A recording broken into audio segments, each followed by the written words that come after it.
Assim como em 2026, a seleção brasileira chegou ao Mundial de 2002 sob o olhar desconfiado de muitos. No entanto, o futebol brasileiro carrega em seu DNA a força de quem já provou ao planeta o peso da sua camisa, consolidando-se como a única seleção pentacampeã do mundo. Hoje o cenário se repete. O Brasil entra em campo com os melhores jogadores da atualidade, mas ainda enfrenta o ceticismo da torcida. Olhar para a nossa história é lembrar que a desconfiança sempre foi o combustível para os nossos maiores triunfos. Que a trajetória do nosso futebol nos inspire a acreditar que o hexacampeonato em 2026 não é apenas um sonho, mas o nosso próximo destino. Salve, rapaziada, como é que vocês estão? Espero que vocês estejam bem. Cara, nesse clima de Copa do Mundo, separei aqui um vídeo massa do canal Gol Perdido, contando sobre a trajetória da seleção desacreditada de 2002. Isso mesmo, a seleção de 2002, que foi pentacampeã, com os caras que a gente achava, que hoje nós achamos os caras fantásticos, que a gente queria muito ter essa seleção de volta. Nessa época chegou desacreditada. E eu separei esse vídeo porque em 2026 a gente tá passando pela mesma coisa. Nós temos sim grandes jogadores, nós temos muito bons jogadores, nossa seleção por nome é sim uma das melhores, mas está enfrentando desconfiança por parte da torcida e a gente não pode negar que ainda não está jogando seu melhor futebol. É um trabalho que ainda é recente do Ancelotti, são apenas 11 jogos, ele está um ano à frente, mas a gente sabe que seleção é só data FIFA que joga, então tem todo esse processo, mas a partir do momento que eu assisti uma Copa do Mundo e eu não acreditar que o Brasil pode ser hexa, eu prefiro parar de torcer.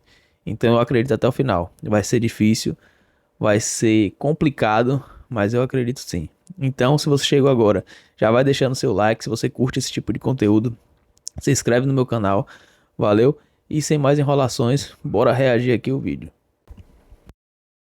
Claro que se tratando de Copa do Mundo, o Brasil sempre entra como favorito, mas no caso de 2002 era impossível dizer que o país estava confiante. Ao longo dos 4 anos, a seleção teve 3 treinadores, 109 jogadores diferentes e inúmeros vexames. Às vezes um ciclo perfeito com resultados impecáveis nas eliminatórias pode acabar em fracasso graças a um único erro, mas por vezes o contrário também pode acontecer. 4 anos conturbados, um time que entra desacreditado, mas que decide jogar aqueles 7 jogos como se fossem os últimos de suas vidas. E foi assim que a seleção brasileira conquistou o Penta. A final da Copa de 98 é talvez um dos momentos mais traumáticos da seleção. Defendendo o título de campeão mundial contra a França, o Brasil foi derrotado por 3-0 na final. Mesmo com toda a sua história, não era possível segurar Zagallo no cargo. A CBF resolveu contratar o que havia de melhor e mais moderno no mercado. O Pofechô já tinha conquistado títulos no Bragantino, Palmeiras, Santos e Corinthians, e era sem dúvidas o melhor treinador do Brasil. Nos primeiros 6 meses, Luxemburgo dividiu as atenções da seleção com o próprio Corinthians, comandando os dois ao mesmo tempo, mas em 99 decidiu focar de vez na seleção, com o primeiro grande teste pela frente, a Copa. Cara, eu nem sou supersticioso, mas é muita coincidência, velho. Vocês conseguem perceber o tanto de coincidências que tem? 3 técnicos diferentes, um técnico comandando seleção e clube ao mesmo tempo. Então, vamos acreditar, velho. Vamos acreditar, porque eu tenho certeza que esse hexa vem. América. Essa foi a primeira competição de um jovem que ainda vai aparecer muito aqui nesse vídeo. O destaque do Grêmio, Ronaldinho Gaúcho.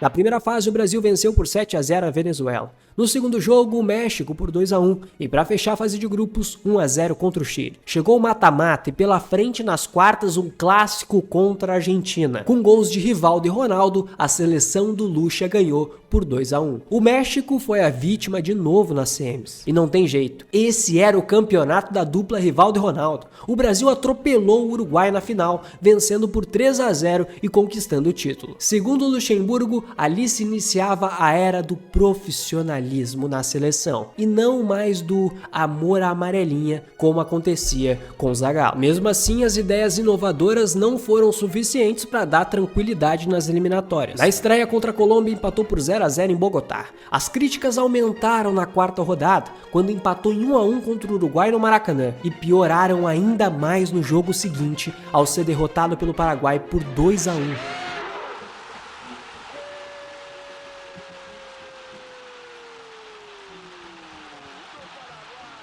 Em seguida, a seleção perdeu por 3-0 para o Chile em Santiago, colocando ainda mais pressão no treinador. O ataque era o que mais preocupava. Nos últimos 7 jogos das eliminatórias, nenhum dos centroavantes conseguiu balançar as redes, e Lucha se viu obrigado a convocar um velho conhecido, o baixinho Romário. Os dois não se gostavam, e todo mundo sabia disso. Algumas semanas antes, o treinador anunciou a convocação para as Olimpíadas de Sydney e deixou o centroavante de fora. E Romário queria muito estar na equipe olímpica, sendo um dos jogadores com mais de 23 anos, porque seu sonho era conquistar a medalha de ouro. Mesmo assim, teve que deixar o orgulho de lado e foi obrigado a convocar o baixo para melhorar a situação. Com 3 gols de Romário, a seleção goleou a Bolívia, dando uma leve tranquilidade. Nas Olimpíadas deu tudo errado. Mesmo com Ronaldinho e Alex na equipe, nada fluiu. O Brasil perdeu para a África do Sul, enquanto no jogo das quartas contra Camarões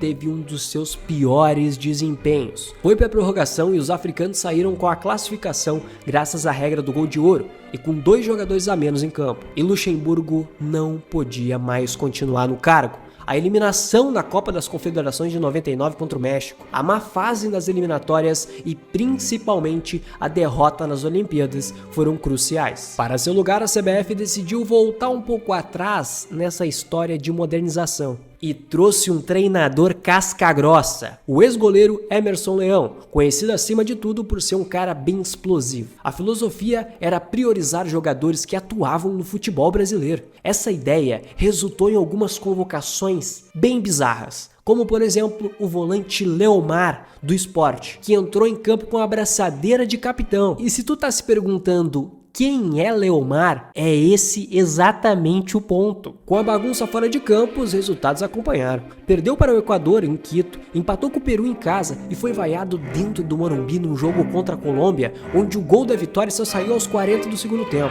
Olha só a torcida como tá irritada, irritadíssima, começa a jogar fora. Cara, eu aposto que você, que até lembra do título de 2002, não lembrava que o Brasil tinha sido essa bagunça em 2002, que a seleção brasileira tinha sido essa bagunça em 2002. E isso explica o porquê também que chegou tão desacreditado, porque o Brasil tinha grandes nomes sim em 2002, assim como tem, como eu falei no começo do vídeo, assim como tem em 2026 também, nós temos grandes nomes. Você pode não gostar de um ou outro ali, mas não tem como negar que o Brasil tem muito bons jogadores. Se você pegar ali peça por peça, comparar com outras seleções, você vai ver que o Brasil bate de frente com as melhores seleções. Não tem o que fazer. O que o Brasil sai atrás é o tempo de trabalho do Ancelotti, que é muito pouco ainda. Mas se a gente for olhar por nome de jogadores, o Brasil tem tudo para ganhar sim. O Brasil, eu tô confiante, Receberam antes do jogo. Na metade de 2001, o Brasil foi até o Japão para disputar a Copa das Confederações. Em má fase, a seleção perdeu para a Austrália na disputa de terceiro lugar. E Emerson Leão foi demitido ainda em território japonês, dentro do aeroporto, após 8 meses no cargo. A menos de um ano da Copa, assumir a seleção era como receber uma bomba na porta de sua casa. Estamos falando de 3 vexames em sequência. O único louco o bastante era um simpático senhor de bigode do interior do Rio Grande do Sul, especialista em ganhar títulos. Luiz Felipe Scolari, o Felipão, campeão da Libertadores. Tem que respeitar o bigodudo, viu? O homem tem história. Não gosto do estilo de jogo dele, não é meu estilo de jogo preferido, mas o cara é vencedor demais, velho. Não tem o que falar do Filipão. Brasileirão e tudo que é possível. Pela frente, haveria a Copa América de 2001 na Colômbia. Depois de avançar na fase de grupos, o Brasil teria como adversário das quartas a seleção de Honduras. A bola rolou e o lateral Belete marcou contra aos 57. Depois, o volante Emerson foi expulso e o atacante Saul Martínez marcou o segundo para adicionar mais um vexame na lista. A humilhação foi tanta que a dúvida ela não era se o Brasil seria penta, e sim se conseguiria se classificar para a Copa. Depois de mais resultados ruins nas eliminatórias, com derrota para a Argentina e para a Bolívia, chegamos até a última rodada sem ter a vaga garantida. Mas venceu a Venezuela por 3-0 no Maranhão com 2 gols do centroavante Luizão. O Brasil carimbou o passaporte para o Japão e para a Coreia do Sul, mas foi sofrido. Vale dizer, com uma diferença de apenas 3 pontos da Colômbia, que estava fora da zona de classificação. Mesmo sem a confiança do país, mesmo com 4 vexames pré-Copa, chegou a hora da convocação. Goleiros Marcos, Dida e Rogério Ceni. Laterais eram Belete e Cafu.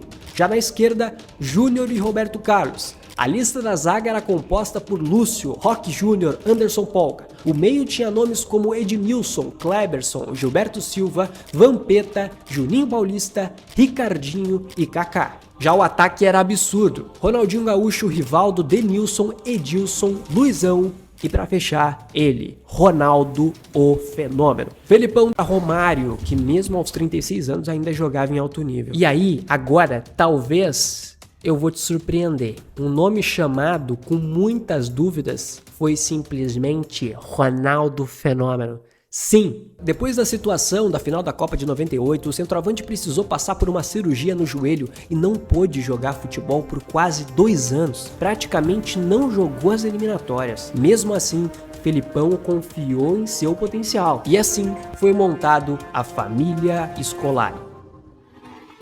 No dia 3 de... Só tem um nome pra falar pra vocês. Neymar Júnior. A trajetória do Brasil em território asiático contra a Turquia. A seleção começou esse jogo pra cima, com boas chances. Ronaldinho quase meteu um golaço antológico aos 6 minutos. Aos 19, foi a vez do jogador turco quase meter um gol olímpico. Ainda no primeiro tempo, em bela jogada do Ronaldo, Rivaldo cabeceou, mas o goleirão Rusto conseguiu fazer a defesa. Aos 41 acontece um lance bem interessante. Ronaldo toca no Rivaldo e espera um passe do camisa 10 na ultrapassagem, mas Rivaldo chuta. O goleiro deixa escapar, o R9 até tenta chegar na bola, mas não consegue. O curioso é que veremos um lance muito parecido com esse lá no jogo final. Nos acréscimos, Ronaldinho saiu cara a cara e mais uma vez o goleiro turco cresceu. No último lance do primeiro tempo, a Turquia abriu o placar com Hasan Sas, depois de um lançamento milimétrico. 1-0.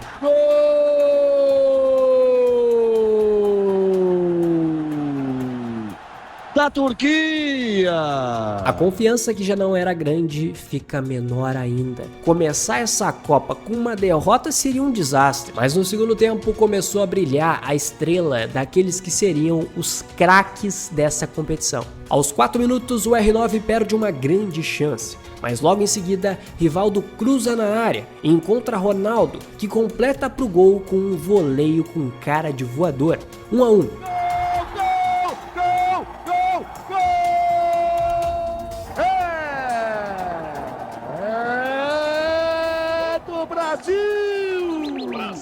A seleção do Felipão continua criando oportunidades. Aos 14, Lúcio tem a chance de virar o placar. Depois de tentar, o Brasil conseguiu virar o jogo graças ao Luizão. Os zagueiros turcos puxam a camisa dele, mas ele mantém o equilíbrio até chegar na entrada da área e cair exatamente onde precisava para cavar um pênalti. E vamos ser sinceros, não foi dentro da área não, pô. Mas Rivaldo cobrou e garantiu os primeiros 3 pontos, muito importantes. Beleza, mas só uma pausa para mostrar essa lambreta de costas que o jogador turco deu no Roberto Carlos. Vale dizer que a aposta na lealdade do grupo foi a grande marca. É o caso do Luizão, que estava sem clube e assinou um contrato de 6 meses com o Grêmio, só para poder jogar a competição. Pela frente, na segunda rodada, o adversário era a China, a seleção mais fraca do grupo. Então o Brasil entrou a campo com praticamente o mesmo time da primeira rodada. Marcos no gol, Lúcio e Roque Júnior na zaga, Cafu na direita, Roberto Carlos na esquerda, Gilberto Silva no meio e Anderson Polga no lugar do Edmilson. Juninho Paulista de um lado lado, Ronaldinho do outro, Rivaldo centralizado e Ronaldo na frente. Aos 15 minutos já Roberto Carlos abriu o placar com daqueles golaços de falta. Rivaldo marcou o segundo com um cruzamento de Ronaldinho. O próprio Gaúcho marcou o terceiro de pênalti. No segundo tempo, o Brasil deu uma pisada no freio, mas ainda deu para marcar o quarto com o Fenômeno depois de cruzamento do Cafu. O último jogo era contra a Costa Rica e a seleção do Filipão precisava vencer ou empatar para garantir a primeira posição do grupo. Logo no começo, o R9 marcou 2 vezes. Depois disso, o Brasil relaxou e os costarriquenhos tiveram algumas chances com direito a esse gol perdido, meu Deus do céu, do camisa 10. Mas aos 38, Edmilson, em uma bela puxeta, marca o 3-0. Porém, os caras não desistiram, marcaram 2 vezes em sequência e chegaram ao 3-2. Até que Rivaldo e Júnior acabaram com o sonho da Costa Rica. Marcaram o 5-2. Brasa passou em primeiro e Turquia em segundo. A seleção terminou a fase de grupos com 3 vitórias e jogando o melhor futebol dos últimos 4 anos. Com alguns grandes... Você percebe como em 2002 parecia que os caras jogavam fácil, falavam assim, não, agora a gente vai jogar, vamos ganhar, vamos golear. Não, agora vamos segurar. Eles ditavam o ritmo do jogo, pô, simplesmente assim. Era uma seleção assim, fora da curva demais. Rivais caindo na fase de grupos, começava a se criar um clima favorável. França, nosso principal carrasco, e Uruguai caíram em um grupo com Senegal e Dinamarca. O Portugal de Figo caiu para os Estados Unidos e a Coreia do Sul, enquanto a Argentina, que possuía uma baita equipe com Crespo, Veron, Simeone, Batistuta, Zanetti, foi eliminada de um grupo com Suécia, Inglaterra e Nigéria. Agora no mata-mata, o Brasil pegaria a Bélgica, que a de 2002 era bem diferente da de 2018. Ainda não existia o mito da talentosa geração belga, e aquele era um time bem mais modesto. A maioria dos atletas atuava na Liga Belga, em times como o Clube Bruges, Genk e Anderlecht. Os principais nomes eram Mark Hilmots, meio-campista que jogava no Schalke 04, e o zagueiro Daniel Van Buiten, jogador do Olympique de Marseille. Mesmo assim, foi um dos jogos mais tensos daquele Mundial. Com 34 segundos, o primeiro susto. O goleiro Marcos quase toma um gol de cobertura por pura desatenção. A primeira grande oportunidade da amarelinha veio com a jogada do Ronaldinho para a R9, que chutou para fora. E o jogo continuou lá e cá. A Bélgica era um perigo. Aos 35 minutos, Hilmots marcou de cabeça. E às vezes, um time para ser campeão, ele também precisa de um pouco de sorte e também de uma ajudinha, né? Por que não? O juiz anulou o gol por falta do jogador belga no zagueiro Roque Júnior. Uma decisão bem questionável. Os belgas continuaram criando no segundo tempo e deram muito trabalho para o goleiro Marcos. O brasileiro teve que fazer várias belas defesas, mas ainda bem que o Brasa tinha 2 craques lá na frente. Rivaldo recebeu na entrada da área, dominou com o peito e girou o corpo para dar um chute certeiro e marcar um golaço. Número 10, o gol da individualidade, na sorte que a bola bateu no pé do zagueiro. Na minha concepção, o gol do Brasil mais bonito daquela Copa, por tudo que envolveu. Jogo difícil, oitavas, gol decisivo e um belo gol. Um nível de complexidade absurdo no lance, porque o Rivaldo domina fora da área, de costas pro gol e mesmo assim faz um lance magnífico. Aos 27 a Bélgica teve a chance do empate, mas Marcos cresceu e a pressão continuava, os caras não tava pra brincadeira não. Mas no finalzinho da partida, aos 42, em jogada de Kleberson, Ronaldo só empurrou pra dentro e conseguiu marcar o segundo. 2-0 pro Brasil e classificado pras quartas. Com um sufoco inimaginável, mas digno de Copa do Mundo. Pelas oitavas também ficou um grande rival. A Itália de Buffon, Cannavaro, Maldini, Totti, Del Piero caiu para a Coreia do Sul. Não é loucura dizer que ali estava sendo eliminada uma das grandes favoritas para essa edição. O adversário das quartas prometia ser ainda mais difícil. Estamos falando da Inglaterra de David Beckham, ou pro Galvão, a Inglaterra de Joe Cole. Joe Cole, esse é muito bom jogador. Joe Cole, esse é ótimo jogador. Trouxe pro meio, tentou, ainda ele bateu uma bomba pro gol. O Lampard, o Beckham tem fama e o Joe Cole joga a bola. Baixa normalmente com o Vão.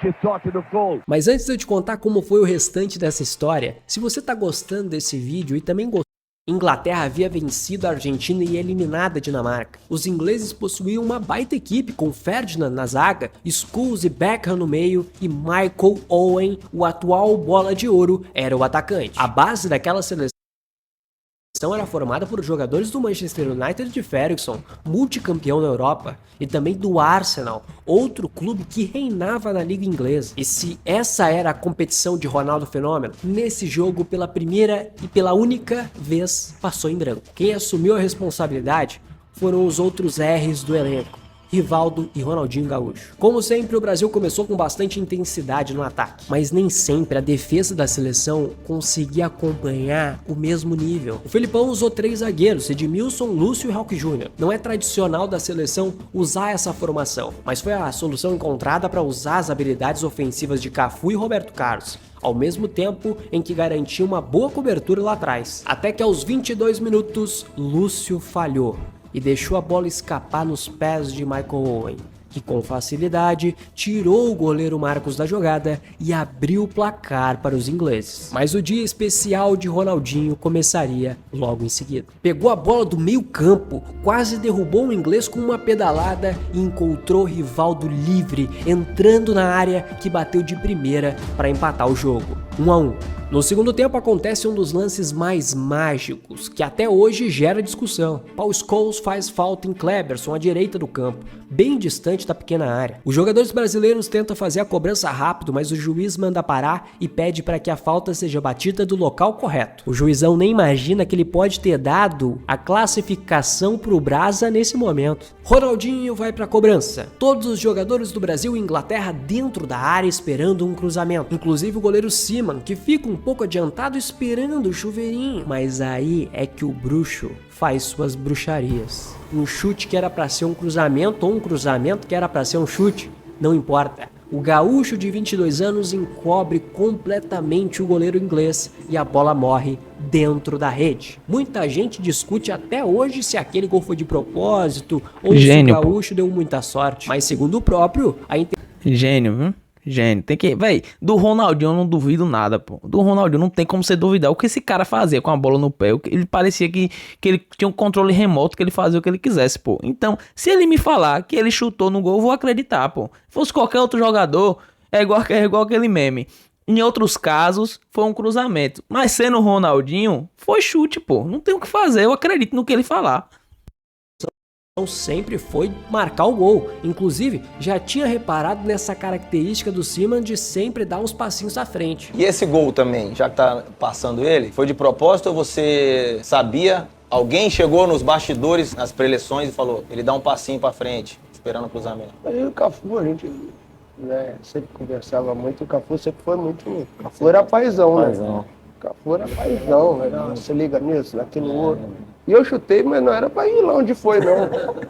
A intenção era de ir no gol, mas não de cair lá onde caiu. Quem duvidar do Ronaldinho é maluco, pô. 24 anos, ao presenciarmos a carreira do R10, é óbvio que ele quis chutar aquela bola pro gol. Tava muito bom pra ser verdade, precisava de mais drama. 7 minutos depois, Ronaldinho fez uma falta forte do Daniel Mills e foi expulso. O melhor em campo teve que sair mais cedo. Mas, meu amigo, a sorte do Brasa é que pouco mudou. A Inglaterra não conseguiu criar, a partida permaneceu 2-1 e o Brasil estava classificado para a semi. Pela frente viria uma das grandes zebras da Copa, a adversária na fase de grupos, Turquia, time que deu bastante trabalho na estreia e que não engoliu o pênalti polêmico marcado. Foi graças a esse jogo que nasceu uma das versões mais lendárias de todos os tempos. Fenômeno com corte cascão. Até porque a euforia da classificação só não tinha sido maior pela suspeita de uma lesão do Ronaldo, que precisou sair de campo aos 25 minutos do segundo tempo nas quartas. Os dias antes do jogo daquela semifinal foi de muita especulação de como seria a forma física e a condição de Ronaldo. Para um jogador com seu histórico de lesões, qualquer pancada já seria motivo de muita preocupação. Mas a primeira boa notícia era que seu joelho continuava bom. O centroavante sentia dores na coxa. Durante a semana, uma rotina intensa de fisioterapia e acompanhamento médico. Nesse ambiente tenso, 2 dias antes do jogo, ele aparece para uma entrevista com uma televisão japonesa com um corte muito diferente. Careca da metade para trás da cabeça e só um tufinho perto da testa. Nascia ali a skin do Ronaldo Cascão. Para lhe dizer que... Aí eu pergunto, qual a necessidade do cidadão fazer um corte desse? Os caras fazem na gastação, pô. Eu acho que eles tinham noção de falar assim, não, eu sou o Ronaldo Fenômeno, todo mundo me admira, o que eu fizer a galera vai copiar e meter uma parada dessa, pô. Deve ser aposta, eles devem apostar um com o outro. Quer apostar que se eu fizer a galera faz também? Aí vai lá e mete uma parada dessa. Agora é outra parada, velho. A situação do Ronaldo lembra muito do Neymar. Beleza que é outra situação, o Ronaldo tava lá ali ainda no seu auge, o Neymar não tá mais, o Neymar tá mais pra caminhar pra aposentadoria. Porém, essa questão da desconfiança, ainda mais de lesões, sendo o melhor jogador brasileiro e tal, é muito parecido com o Neymar. Agora a questão é, vamos ver se o Neymar vai conseguir desempenhar na Copa. Espero que sim, velho. Espero que sim, porque a gente tem que acreditar muito no Neymar, porque ele é o nosso principal jogador, é o nosso melhor jogador tecnicamente, é o cara mais diferente da nossa seleção. E a gente tem que confiar nele, velho. Tem que confiar e que vai dar certo.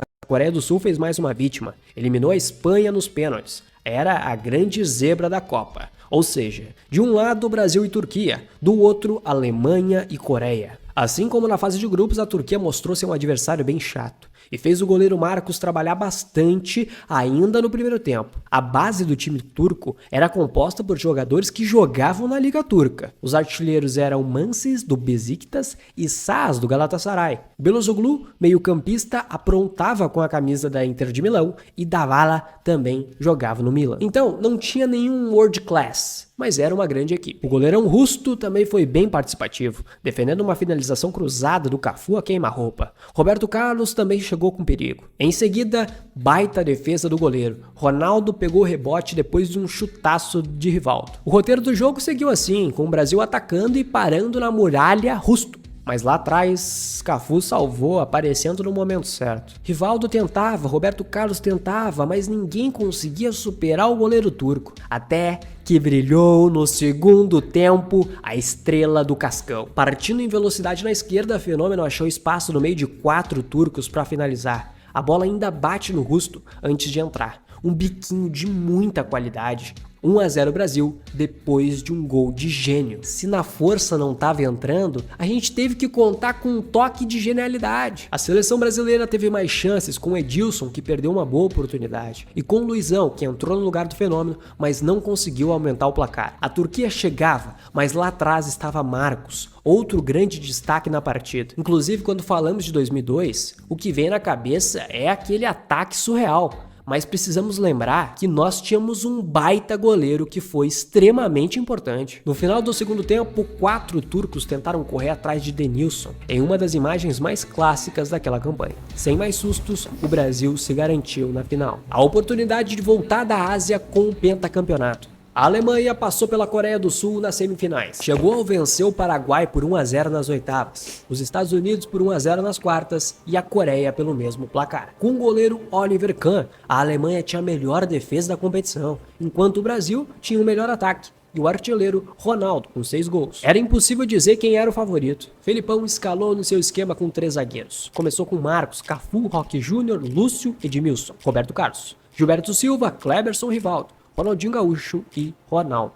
Enquanto a Alemanha veio com Oliver Kahn no gol, o melhor goleiro do mundo da época, multicampeão no Bayern e naquele momento já tinha conquistado a Champions e a Eurocopa. Diferente de hoje em dia, a maioria dos jogadores da seleção alemã jogava na Bundesliga. Aquele elenco era composto por 5 atletas do Bayer Leverkusen, que tinha ido até a final da Champions um ano antes. Outros 4 eram jogadores do Bayern de Munique, que tinham conquistado a Liga dos Campeões 2 anos antes da Copa, mas o grande nome da equipe era Michael Ballack. O capitão do time tinha decidido as quartas e a semi, mas estava suspenso e não jogou a final. Era o jogador alemão com mais participações em gols na competição. O artilheiro com quem nós deveríamos ter muito cuidado era Miroslav Klose. 70 mil pessoas estavam no estádio de Yokohama, no Japão, para assistir a final. Mal a bola entrou em jogo, os zagueiros Lúcio e Roque Júnior Júnior subiram para a área para tentar um cabeceio. Com menos de um minuto, o Brasil já mostrava como seria o clima da partida. A seleção continuou em cima, testando os alemães e o goleiro Kahn. Aos 9 minutos de jogo, Marcos fez uma boa defesa. Logo em seguida, em um baita passe do gaúcho, Ronaldo tenta tirar do Oliver, mas a bola vai pra fora. Isso entra como gol perdido? Uma linda homenagem para o nosso canal? Acredito que sim. Obrigado, Fenômeno. Aos 29, outra bola do Ronaldinho, que o Fenômeno não conseguiu finalizar perfeitamente. Kleberson estava muito participativo no jogo, o cara não se escondia. No final do primeiro tempo, o volante chutou de fora da área, no travessão, por muito pouco não marcou. A direita bonito na trave! Já tinha ido no lance o Oliver Kahn, Kleberson de novo. No começo do segundo tempo, de muito longe, Nelvely cobrou uma falta que acertou com tudo a trave de Marcos. Os caras achavam que ia conseguir bater igual o Roberto Carlos, meu filho, tá louco? Se engana quem pensa que a seleção do Felipão tava bem. A Alemanha finalizou várias vezes, parecia que a bola ia entrar, mas o nome daquela Copa era ele, Ronaldo. O cara que passou por 2 cirurgias no joelho. Ficou quase 2 temporadas inteiras fora. Ninguém sabia como chegaria para jogar aquela Copa do Mundo. Mas Felipão bancou e talvez fez o maior acerto de sua vida. Aos 21 minutos, Fenômeno para na marcação da zaga. Ele se levanta, recupera a bola que sobra nos pés de Rivaldo. E aí você se lembra daquele lance lá na primeira rodada contra a Turquia? Então, Ronaldo passou, Rivaldo chutou, mas desta vez os deuses do futebol estavam com a gente. No momento em que o Brasil mais precisava. O camisa 10 experimenta de longe e aí vem outra coisa fundamental para um time campeão: a sorte. Paredão alemão, um dos principais goleiros da história, comete um erro impensável e não consegue agarrar a bola, largando nos pés do único que não podia largar, Ronaldo. No gol mais fácil de toda a Copa, ele abre o placar 1-0. Ronaldinho bateu! Gol! Do Brasil! Ronaldinho, número 9! Que Oliver Kahn, que nada, bateu pro goleiro alemão! Isso Galvão foi Bueno é suficiente brabo, para alugar um triplex na cabeça dos alemães, até porque 10 minutos depois, Kleberson sai em disparada pela direita. O volante de 23 anos do Atlético Paranaense foi uma das grandes surpresas da convocação. Com todas as críticas que Felipão recebeu, não só chamou, como colocou ele de titular do time durante a competição no lugar de Juninho Paulista. Forte, rápido, ágil e confiável, Kleberson dava segurança defensiva para que Cafu e Roberto Carlos pudessem brilhar no ataque. Mas desta vez ele também foi o protagonista. Cruzou rasteiro da entrada da área. Em um lapso de genialidade, Rivaldo faz o corta-luz e a bola cai nos pés do iluminado. O Fenômeno domina e bate de pé direito no cantinho. Golaço, 2-0 para o Brasil. Segundo gol brasileiro, 2-0, Brasil 2 de Ronaldinho. Aos 37 do segundo tempo, no último suspiro, a Alemanha teve essa chance, mas para ser campeão tem que ter um goleiro excelente, e nós tínhamos. Fim de jogo, Brasil 2, Alemanha 0. Campeão da Copa do Mundo, é penta! Disparado o país com mais títulos da competição. Tudo se encaixou a tempo em 2002, um ciclo de 4 anos que começou com fracasso atrás de fracasso, mas que resultou na glória. Foi a primeira seleção a vencer uma Copa do Mundo, vencendo todos os 7 jogos. Ronaldo foi o artilheiro com 8 gols e virou herói novamente depois da ausência mal explicada na Copa de 98. A família Scolari se uniu e conquistou o único resultado possível. Segundo o próprio treinador, ser segundo lugar no Brasil é o mesmo que ser o último. Sem a vitória, essa provavelmente seria mais uma geração esquecida, mas todos estão eternamente na memória dos brasileiros. Vencer depois de um ciclo conturbado pode trazer um pouco de esperança para o Brasil em 2026. Com o O que vocês me falam? O que é que vocês me dizem depois desse vídeo aí? Lembrando a história gloriosa da nossa seleção. A única seleção que é pentacampeã do mundo, país do futebol. Tem que respeitar a história do Brasil. Não importa a forma que o Brasil chegue na Copa do Mundo. A gente vai dar trabalho e a gente vai estar entre as favoritas, porque a gente é o país do futebol. Em 2014, todo mundo lembra que o Brasil tomou de 7-1 da Alemanha, mas esquecem que o Brasil também chegou na semifinal, com aquela seleção bem limitada de 2014. Então nunca duvidem da seleção brasileira. E aí você pode até falar assim, era melhor não ter chegado, tomar 7-1. Beleza, mas a questão é que você chegou na semifinal. O Brasil chegou na semifinal, o Brasil foi campeão da Copa das Confederações em cima da Espanha. Então tem que respeitar a história da seleção brasileira. Agora um questionamento aqui nada a ver. Vamos supor que Neymar Júnior consiga fazer parecido com o que Ronaldo Fenômeno fez na Copa de 2002. Vocês acham que Neymar Júnior ganha a bola de ouro? E por que Messi ganhou a bola de ouro jogando na MLS? Uma liga fraquíssima, Messi estava esquecido lá fazendo o básico nos Estados Unidos, e pela Copa do Mundo dele, ele ganhou 2 bolas de ouro seguidas, né? Até no ano que não importava mais a Copa do Mundo, eles ainda levaram em consideração e deram a bola de ouro pro Messi. Então fica aqui o questionamento, me responda. Se Neymar fizer o que Ronaldo Fenômeno fez, pelo menos parecido, for o principal nome da seleção, o Brasil ganha o Hexa. Vocês acham que Neymar ganha a bola de ouro? Eu acredito que não, mas eu quero a sua resposta. Valeu, tamo junto, é nóis e até a próxima. Flamengo.